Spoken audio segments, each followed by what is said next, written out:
বড় ম্যাজিক্যাল কমলা বাইক। নীলনগর নামের এক গ্রামে মুকেশ নামের এক ছেলে কমলা বিক্রি করত। সে এক অনাথ ছিল, তার কেউ ছিল না, তাই সে ছোট একটা ঘরে থাকত।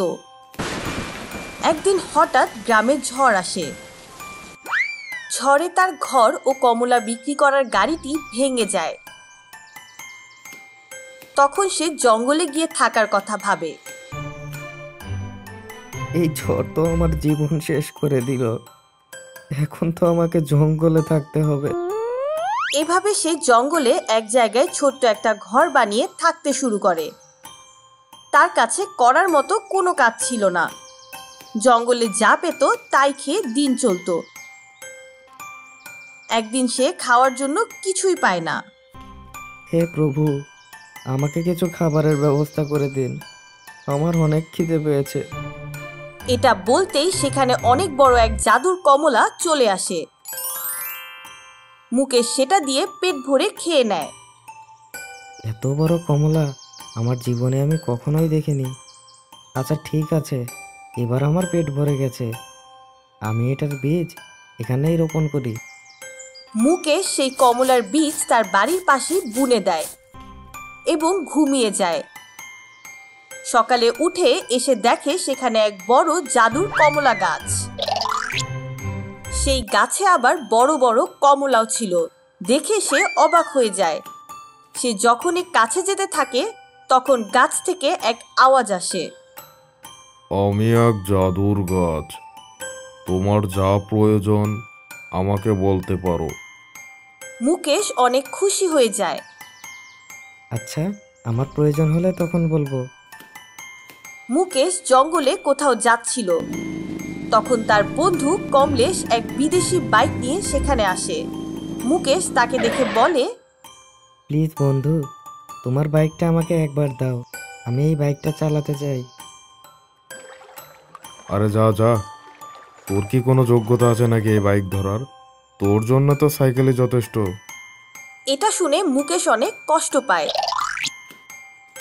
তখনই সে এসে জাদুর গাছের কাছে যায় এবং তাকে এক অদ্ভুত ও আলাদা ধরনের জাদুর বাইক দিতে বলে। তখনই সেই গাছ তাকে এক কমলার বাইক দেয়। সেটা দেখতে একদম কমলার মতোই ছিল। মুকেশ সেটা দেখে অনেক খুশি হয়ে যায় এবং সেটা গ্রামে নিয়ে যায় এবং সেই বাইকটা কমলেশও দেখে ফেলে।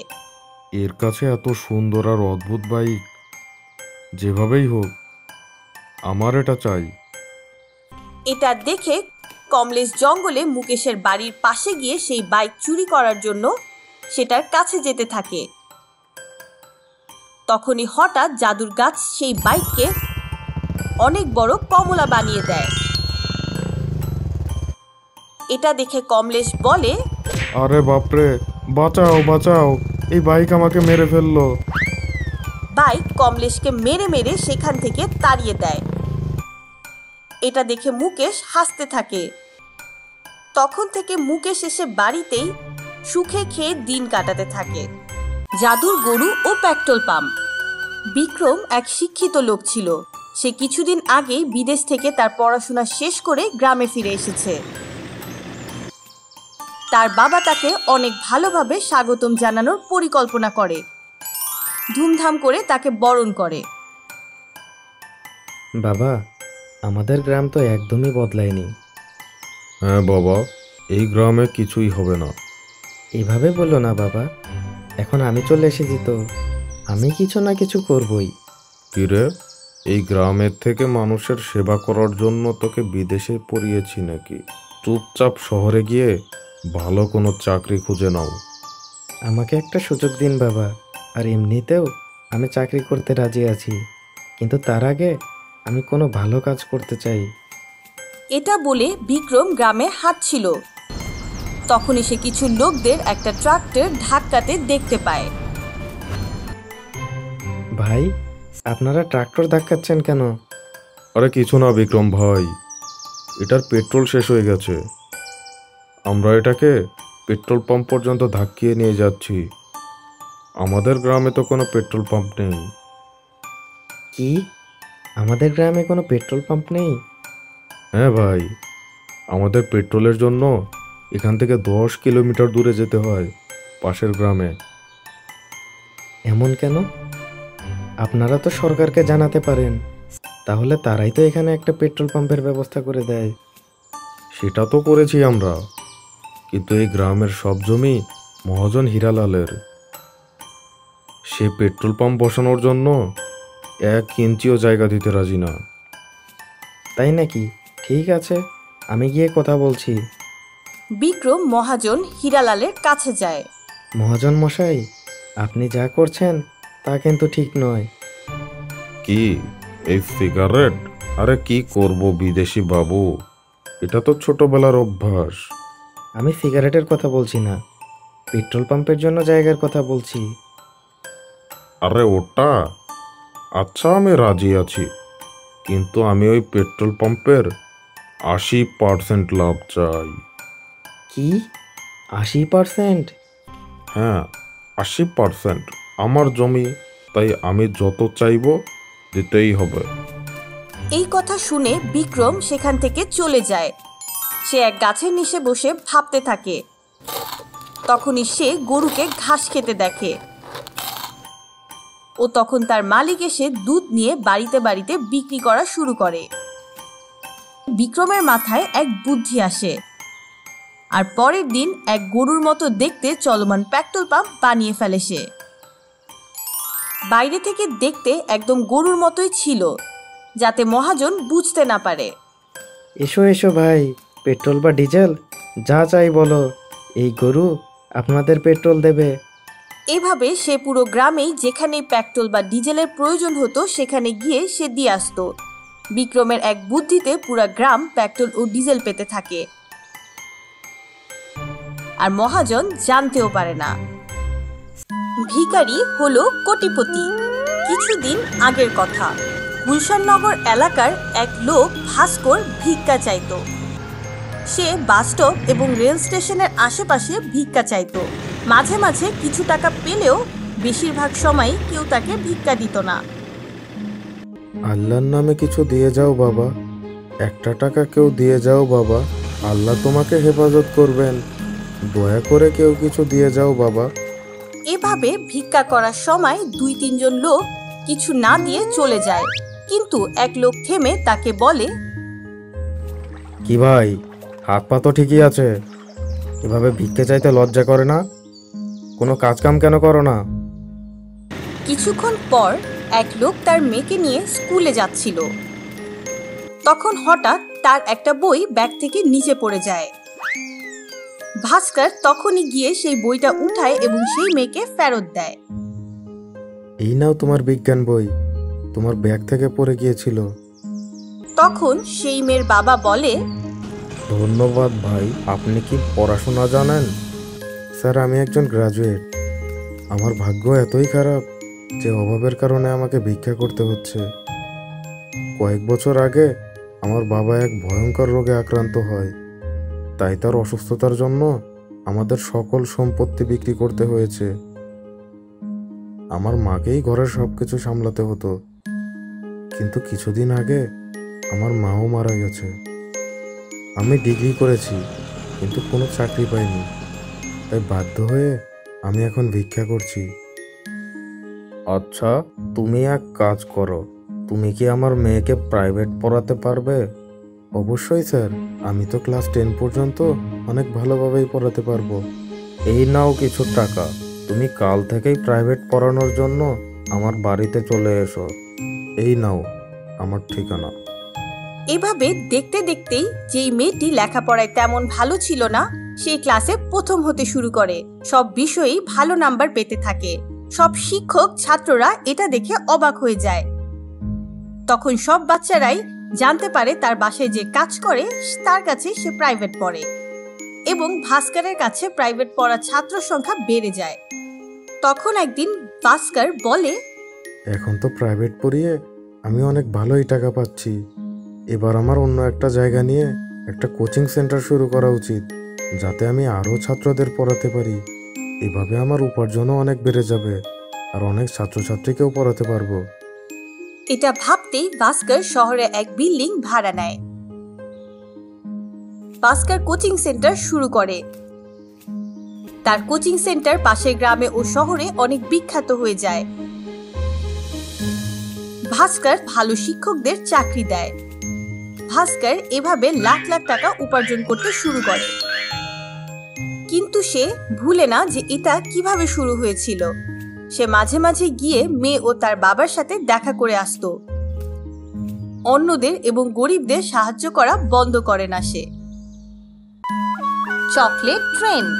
মুন্সিপুর নামের এক গ্রামে চন্দ্র নামের এক বেকারির ব্যবসায়ী ছিল।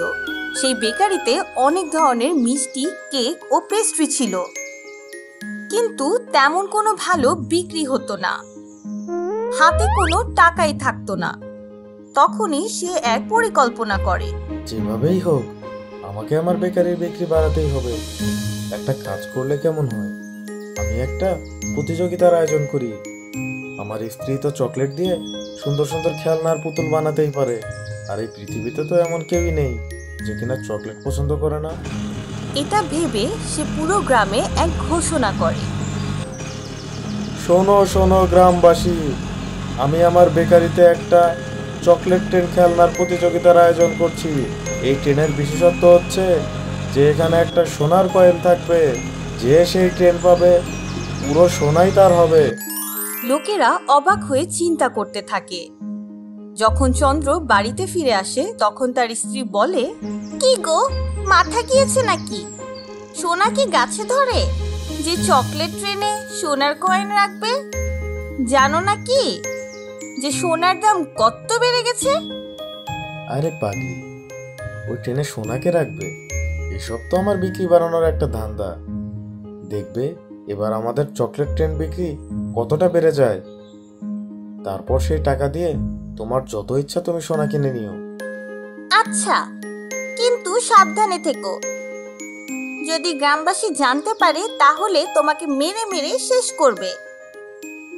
তেমন কিছু হলে আমি সামলে নেব, ওসব চিন্তা তুমি বাদ দাও, আর চকলেট ট্রেন বানানোর কাজ করো। প্রতিযোগিতার তো আর মাত্র 2 দিন বাকি। এরপর সেদিন চলে আসে ও চন্দ্র অনেক চকলেট ট্রেন বানিয়ে রাখে, আর লোকেরা তার দোকানে এসে লাইন লাগায়। সবাই এসে 2-3টি করে ট্রেন কিনে নিয়ে যায়। সেই গ্রামে জগন নামের এক ঝগড়ুটে লোক ছিল। সে সব সময় কারো না কারোর সাথে ঝগড়া করত, কিন্তু কাউকে ঠকাতো নয়।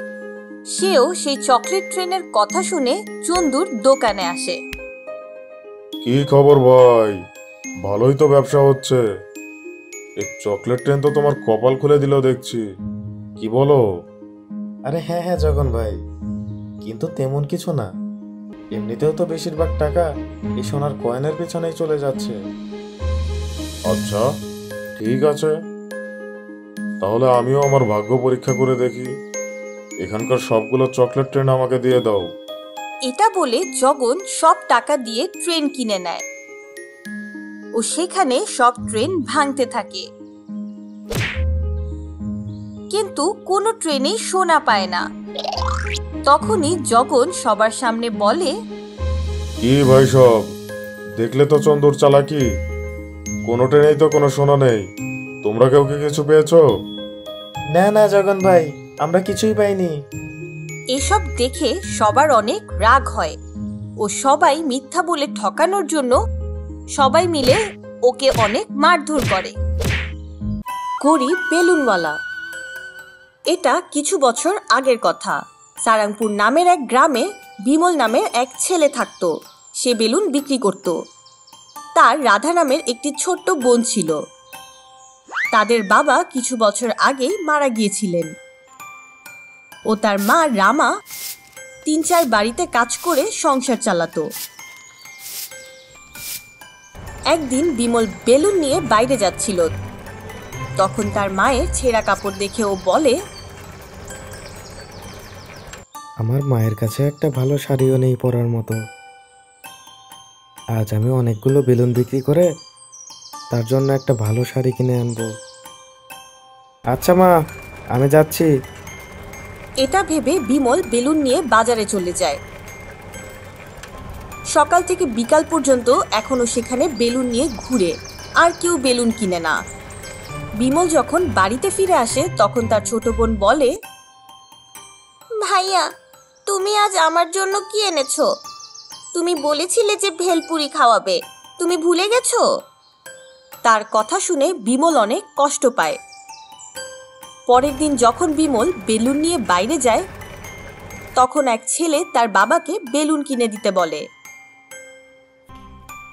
বাবা বাবা, বেলুনগুলো অনেক সুন্দর, আমাকে একটা কিনে দাও না। এই বেলুনওয়ালা, বেলুন কত করে? স্যার, আমি এক একটা বেলুন 3 টাকায় বিক্রি করি, কিন্তু আপনার আদুরের ছেলের জন্য 2 টাকায় দিয়ে দেব। 2 টাকা? 1 টাকায় দেওয়ার হলে দে, নয়তো যা এখান থেকে। 1 টাকায় আমার কোনো লাভ হবে না স্যার। দেওয়ার হলে দে, নয়তো ভাগ। এটা বলে সেও চলে গেল। বিমল বাড়িতে ফিরতে গিয়ে দেখে তার মা মাটিতে পড়ে আছে ও রাধা পাশে বসে কান্না করছে। তখন বিমল কিছু পানি এনে রামার মুখে ছিটিয়ে দেয়। তখনই রামার জ্ঞান আসে এবং সে বলে, বাবা, এটা তেমন কিছু না, 2 দিন থেকে কিছু খাইনি, যা ছিল আমি তোমাকে আর বোনকে দিয়েছি, এজন্যই একটু মাথা ঘুরছে আর কি, আর কিছু না। মা, আমি এক্ষুনি গিয়ে ওষুধ নিয়ে আসছি। রাধা, তুমি মায়ের খেয়াল রেখো। বাবা, তুমি তো আজকে একটাও বেলুন বিক্রি করনি, তাহলে ওষুধ আনার টাকা কোথায় পাবে? মা, তুমি চিন্তা করো না। বিমল বাজারে গিয়ে এক মেডিসিন শপের সামনে দাঁড়িয়ে থাকে। তখনই এক লোক এসে মাথা ঘোরা ও জ্বরের ওষুধ চায়। যখন দোকানদার ওষুধ এনে টেবিলে রাখে তখনই বিমল গিয়ে সেই ওষুধ নিয়ে বাড়ির দিকে দৌড়তে থাকে। সবাই তার পিছু নেয়। যখন বাড়িতে আসে তখন রামা জিজ্ঞেস করে ওষুধ কিভাবে আনলো। তখন বিমল বলে, মা, আমাকে মাফ করে দাও মা, আমাকে মাফ করো, আমি এগুলো চুরি করে এনেছি মা। তখন ওষুধের দোকানদারও তার পিছু পিছু সেখানে আসে ও সব দেখে নেয়। তখন রামা বলে, ভাই, ওকে মারবেন না, ও আমার জন্য ওষুধ চুরি করেছে। এসব দেখে দোকানের মালিক চলে যায়। বাবা, একটা কথা মনে রেখো, আমাদের কখনোই চুরি করা উচিত নয়। গরিবের ইটের অটো। অনেক বছর আগের কথা, এক গ্রামে সীতারাম নামের এক লোক থাকত। সে এক মিস্ত্রি ছিল। তার ছেলে এবং স্ত্রী মারা গিয়েছিল। এজন্য সীতারাম তার নাতি সিদ্ধুর সাথে থাকত। সীতারামের অনেক বয়স হয়ে গিয়েছিল, তাই সে তেমন কোনো কাজ পেত না। একদিন যখন সে তার ঘরের সামনে বসেছিল তখন তার বন্ধু ভীম সিং সেখানে আসে। কেমন আছো সীতারাম? তোমাকে তো অনেক দুঃখী মনে হচ্ছে। বন্ধু বীর সিং, ব্যাপারটা কিছুটা এমনই। আমার মনে হয় আমার কাজ করার সময় শেষ হয়ে এসেছে। আমার উপার্জনও কমে গেছে, কিন্তু আমাকে তো আমার নাতিরও খেয়াল রাখতে হবে। অনেক কষ্ট করে এবার আমি ওর স্কুলের ফি দিয়েছি, কিন্তু আমি ওকে প্রতিদিন স্কুলে নিয়ে যেতে পারি না। আরে বন্ধু, তুমি এটা আমাকে আগে বলোনি কেন? আমি প্রতিদিন আমার অটোতে করে ওকে স্কুলে নিয়ে যাব আর স্কুল থেকে নিয়েও আসবো। তুমি কোনো চিন্তা করো না। ভীম সিং বাচ্চাদের অনেক পছন্দ করত। সে শুধু সিদ্ধুকেই না, গ্রামের অন্য সব ছেলেদেরও তার অটোতে বসিয়ে স্কুল নিয়ে যাচ্ছিল। কিছুদিন এভাবে সবকিছু ভালোই চলছিল, কিন্তু একদিন ভীম সিং স্কুল থেকে সিদ্ধুকে নিতে আসে না। সব বাচ্চারা চিন্তিত হয়ে যায়। যখন পরের দিনও ভীম সিং আসে না তখন সিদ্ধু সীতারামকে জিজ্ঞেস করে, দাদা দাদা, বীর সিং দাদা 2 দিন যাবত আমাদের নিতে আসে না। আমি তার বাড়িতে গিয়ে খোঁজ নিয়ে আসি, দেখি যে তার কি হয়েছে। যখন সিদ্ধু ভীম সিং এর বাড়িতে যায় তখন ঘরের সামনে ভাঙা অটো পড়ে থাকতে দেখে। ভেতরে গিয়ে দেখে যে ভীম সিং এর মাথায় হাতে ব্যান্ডেজ করা আছে। বীর সিং দাদা, কি হয়েছে আপনার? এসব কিভাবে হলো? আরে সিদ্ধু বাবা, গতকাল এক ট্রাক চালক মদ খেয়ে আমার গাড়িতে এসে ধাক্কা দিয়েছে। আমি তো সামান্য ব্যথা পেয়েছি, কিন্তু আমার অটো তো একদম ভেঙে চুরে গেছে, এই জন্য আমি যেতে পারিনি। সিদ্ধু বাড়িতে গিয়ে এই কথা তার দাদাকে জানায়। তখন সিদ্ধু বলে, দাদা, বীর সিং দাদার অটো ঠিক করতে প্রায় লাখখানেক টাকা লাগবে। আপনি তো অনেক বড় মিস্ত্রি, কেননা আপনি ওই অটো ইট আর সিমেন্ট দিয়ে ঠিক করে দেন। ওটার ইঞ্জিন তো ঠিকই আছে, শুধু বডিটা নতুন করে বানালেই হবে। বুদ্ধিটা তো অনেক ভালো, আমি কাল থেকেই কাজ শুরু করছি বাবা। এভাবে সীতারাম অটোকে ইট ও সিমেন্ট দিয়ে নতুনভাবে তৈরি করে দেয়। পরের দিন থেকেই ভীম সিং ওই অটোতে করে গ্রামের বাচ্চাদের নিয়ে স্কুলে যেতে শুরু করে। তখন গ্রামের লোকেরা ইটের বানানো অটো দেখে অবাক হয়ে যায়। সীতারামের কাজ দেখে আবার সে অনেক কাজ পেতে শুরু করে এবং সীতারাম তার নাতির সাথে খুশিতে জীবন কাটাতে লাগলো। গরিবের মাটির বিমান। অনেকদিন আগে শরৎপুর নামের এক গ্রাম ছিল। সেই গ্রামে রাহুল ও মেহুল নামের দুই বন্ধু ছিল। তারা একই স্কুলে পড়তো। রাহুলের বাবা লাট্টা অনেক বড় মহাজন ছিল। সে মহাজনী করে সব মানুষদের কষ্ট দিত, কোনো না কোনো জিনিস বন্ধক নিয়ে টাকা ধার দিত। একদিন রাহুল লট্টাকে বলে, বাবা বাবা, যেভাবেই হোক আমাকে আপনি একটা বিমান কিনে দিন না, আমার আকাশে ওড়ার অনেক ইচ্ছা। আরে তুই কি পাগল হলি? বিমানের দাম তো কোটি কোটি টাকা, আমি পরে কিনে দেব। না না বাবা, বিমান না পেলে আমি বাসার ছাদে উঠে থাকবো, আর খাবারও খাবো না, একটুও না। এটা বলে রাহুল ঘরের ছাদের উপরে উঠে যায় আর জিদ করতে থাকে। তখনই তার মা বলে, আরে বাবা, তুমি নিচে নেমে আসো। ওগো, তুমি এভাবে জিদ করলে আমাদের ছেলে বাঁচবে না। তখনই লাট্টা রাহুলকে ওয়াদা করে। মেহুলের বাবা এক কুমার ছিল।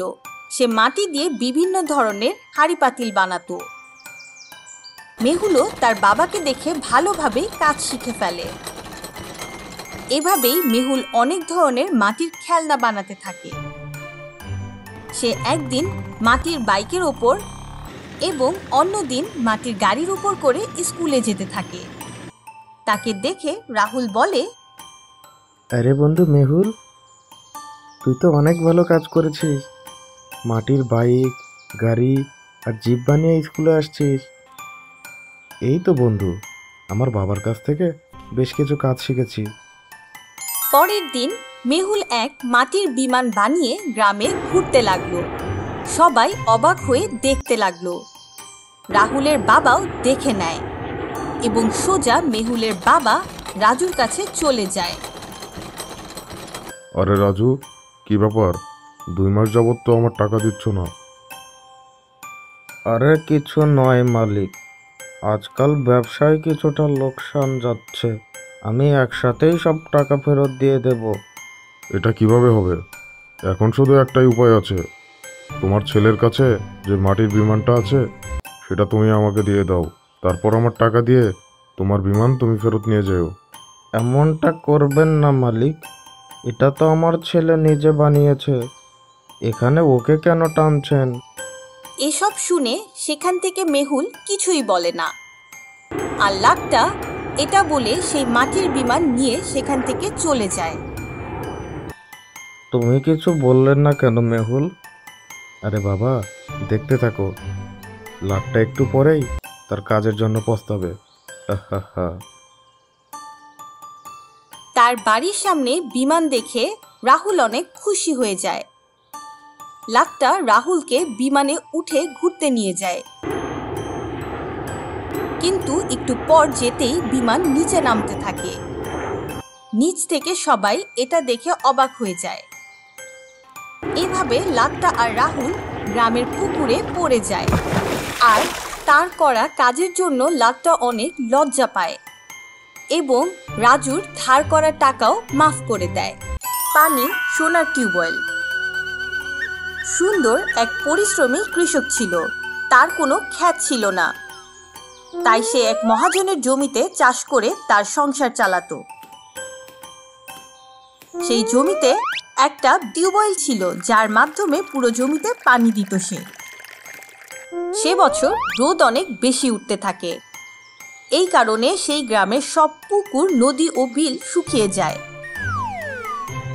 একদিন যখন সে পানি তুলছিল, তখন হঠাৎ টিউবওয়েল থেকে পানি ওঠা বন্ধ হয়ে যায়। তখনই সুন্দর বাড়িতে গিয়ে তার স্ত্রীকে বলে, সীতা, আমাদের সব পরিশ্রম নষ্ট হয়ে গেল। আমাদের জমির টিউবওয়েল নষ্ট হয়ে গেছে। জানি না এখন আমি কি করব। চিন্তা করো না, আমরা এক কাজ করব। আমরা আমাদের কুয়া থেকে পানি নিয়ে জমিতে দিব। এভাবে আমরা আমাদের জমি বাঁচাতে পারবো। এভাবেই কিছুদিন যাচ্ছিল, কিন্তু হঠাৎ একদিন জমির মালিক এসে সুন্দরকে বলে, আরে সুরিন্দর, এখন কাজ কাম বন্ধ করো। আমি ভালো একটা অফার পেয়েছি। এক কোম্পানি এখানে বড় একটা শপিং মল আর সিনেমা থিয়েটার বানাতে চায়। আমি তাদের কাছে এই জমি বিক্রি করতে চাই। এখন থেকে তোমার আর এই জমি চাষ করার কোনো প্রয়োজন নেই। সুন্দর মন খারাপ করে বাড়িতে চলে যায়। সীতা, আমাদের মালিক তার জমি বিক্রি করে দিচ্ছে। সব কিছু শেষ হয়ে গেল।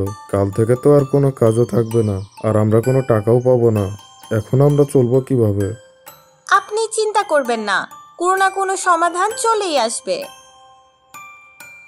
অন্যদিকে এত গরমের কারণে ও রোদ এত বেশি হওয়ার কারণে তাদের ঘরের সামনের কুয়ার পানিও কমে যায়। একদিন তারা কুয়া থেকে পানি বের করছিল, তখন হঠাৎ কুয়া থেকে পানি আসা বন্ধ হয়ে যায়। তখন হঠাৎ এক জাদুর গরু সেখানে আসে এবং জোরে জোরে চিৎকার করতে থাকে। সীতা, মনে হচ্ছে ও পানি চাইছে। যাও, ওকে এক বালতি পানি দিয়ে আসো।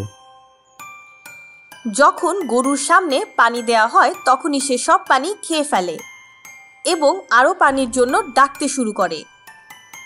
এভাবে সে অন্য বালতির পানিও খেয়ে ফেলে এবং হঠাৎ গরুটি উধাও হয়ে যায়। সীতা ও সুন্দর অবাক হয়ে যায়। দেখতে দেখতেই যেখানে গরু দাঁড়িয়ে ছিল সেখানে এক জাদুর সোনার টিউবওয়েল চলে আসে। সুন্দর সেই টিউবওয়েলের কল চাপা শুরু করে। সেখান থেকে বের হয়ে আসে সোনার কয়েন। তখন সুন্দর বলে, হে প্রভু, আমি এত সোনা দিয়ে কি করব? আমার তো এখান থেকে শুধু পানি হলেই চলবে। তখনই হঠাৎ টিউবওয়েল থেকে সোনার বদলে পানি বের হওয়া শুরু করে। সুন্দর সেই সোনার কয়েন বিক্রি করে অনেক বড় একটা জমি কিনে নেয় এবং সেই জাদুর টিউবওয়েলের পানি দিয়ে জমিতে পানি দিয়ে ভালোভাবে ফসল ফলায়। চলমান পেট্রোল পাম্প। দুলভপুর নামের এক গ্রাম ছিল। সেই গ্রাম কিছু পাহাড়ের মাঝে এক নদীর উপর অবস্থিত ছিল। সেই গ্রামে সবার বাইক, গাড়ি, ট্রাক্টর ছিল, কিন্তু কেউ গাড়ি ব্যবহার করত না, কারণ সেখানে পেট্রোল বা ডিজেল নেওয়ার জন্য কোনো পাম্প ছিল না। এজন্য সেখানে সব থাকার পরেও গরুর গাড়ি ব্যবহার করা হতো। এই সব সেই গ্রামে থাকা এক লোক লক্ষণ সহ্য করতে পারছিল না। যেভাবেই হোক আমাকে এখানে একটা পেট্রোল পাম্প বসাতেই হবে। যাই, আমি গিয়ে প্রধানের সাথে কথা বলি। আরে প্রধান মশাই, আপনার ভাই তো সরকারি চাকরি করে। তার তো অনেক বড় বড় মানুষের সাথে পরিচয় আছে। কিছু একটা করে আমাদের গ্রামে পেট্রোল পাম্পের ব্যবস্থা করে দিন না। আরে লক্ষণ বাবা, তুমি তো জানোই সরকারি কাজ কত কঠিন। অনেক লোকদের টাকা পয়সা দিতে হয়, অনেক কঠিন কাজ। এটা শুনে লক্ষণ বলে, আরে প্রধান মশাই, আমাকে আগে বলবেন তো, আমি এক্ষুনি কিছু টাকা জোগাড় করে আপনাকে এনে দিচ্ছি। শুধু কাজটা হলেই হবে। এরপর লক্ষণ কিছু টাকা জোগাড় করে প্রধানকে দিল। অনেক দিন কেটে যায়। একদিন প্রধানকে তার ভাইয়ের সাথে কথা বলতে লক্ষণ শুনে ফেলে। আরে ওই বোকা লক্ষণ তো আমাদের টাকা দিয়ে দিয়েছে। ও তো জানেই না ওর টাকা কবে শেষ হয়ে গেছে। হা হা হা। এটা শুনে লক্ষণ আবার চিন্তায় পড়ে যায় এবং কিছু করার সিদ্ধান্ত নিয়ে নেয়। তখনই লক্ষণ এক বড় পানির ট্যাঙ্কিকে ট্রাক্টরের পেছনে লাগিয়ে ঘরে ঘরে গিয়ে পানি সাপ্লাই করতে দেখে। তার মাথায় বুদ্ধি আসে। তখনই তার বন্ধুর কাছে গিয়ে সে বলে, আরে বন্ধু, আমার মাথায় একটা বুদ্ধি এসেছে। এক কাজ করলে কেমন হয়, আমরা এমন একটা পুরনো ট্রাক্টর বানাই যার পেছনে একটা পেট্রোল ট্যাঙ্কার থাকবে, একদম একটা চলমান পেট্রোল পাম্পের মতো। আর সেটা দিয়ে আমরা গ্রামের যেখানে ইচ্ছা সেখানে গিয়ে পেট্রোল বিক্রি করতে পারবো। এর মাধ্যমে আমাদের উপার্জনও হবে আর গ্রামে পেট্রোলের সমস্যাও দূর হবে। কি বলো বন্ধু? আরে বাহ, এটা তো অনেক ভালো বুদ্ধি। আমাদের এক্ষুনি এটা শুরু করা দরকার। কিন্তু শোনো বন্ধু, যে যত টাকা দেবে সেই অনুসারে পার্টনারশিপ হতে হবে। সব বন্ধু শহরে গিয়ে একটা ট্রাক্টরের পেছনে বড় ট্যাঙ্কি লাগিয়ে সেখানে পেট্রোল ভরে নেয়। সেই চলমান ট্রাক্টর পেট্রোল পাম্প আবার গ্রামে নিয়ে আসে, এসে সবার কাছে পেট্রোল বিক্রি করতে শুরু করে। এটা দেখে গ্রামের সবাই অনেক খুশি হয়ে যায়।